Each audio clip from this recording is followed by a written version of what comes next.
मी बनवला आहे बघा.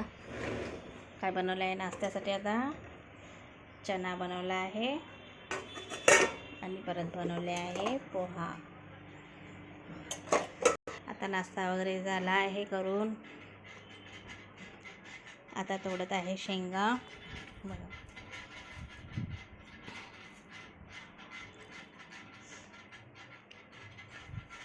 आत्ता आलो फॅक्टरीमधून, तिकडून त्यांचे स्क्रब वगैरे करून आलो. हे बघा, आणि आता तोडत आहे आम्ही शेंगा.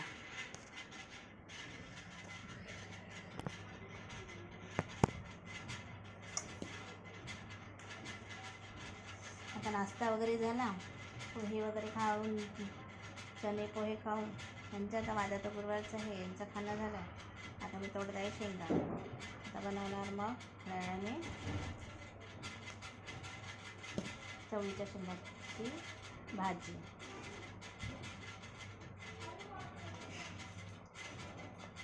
तिकडून या घरी, पुन्हा कामं करा. 2-3 वाजते माझ्या कामाला. आता मुलीने आपले कामं करून ठेवले आहे. फरशा वगैरे पुसल्या, कपडे वगैरे धुतले आणि काय म्हणते, पूजा वगैरे झाली आहे. आता माझं राहिले, आता भाजी स्वयंपाक करायचं. आता शेंगा हाताने तोडत बसायला खूप वेळ लागते, म्हणून मग मी तोडत बसते. आता कैचीनेच कापत आहे. कैचीने कापली की पटापट होऊन जाते.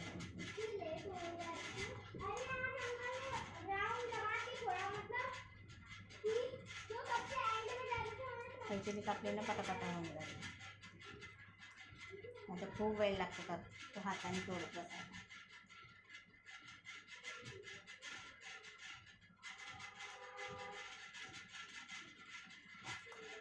तिकडे फॅक्टरीमध्ये सकाळी जातो आम्ही, 6 वाजता जातो. आणि तिकडे गेल्यावर तिकडचे कामं वगैरे करून मग आता घरचे कामं करा. आल्यानंतर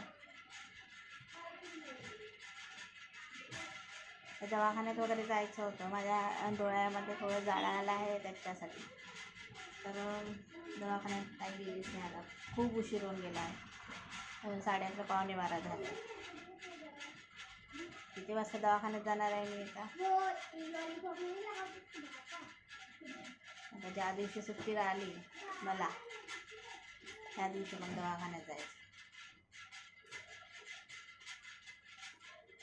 आज डॉक्टरनी बोलवली होती, पण काही गेलंच नाही. त्या दिवशी जाऊन आली ती, जर माझ्या डोळ्यामध्ये इथे जाडं आलं आहे, तर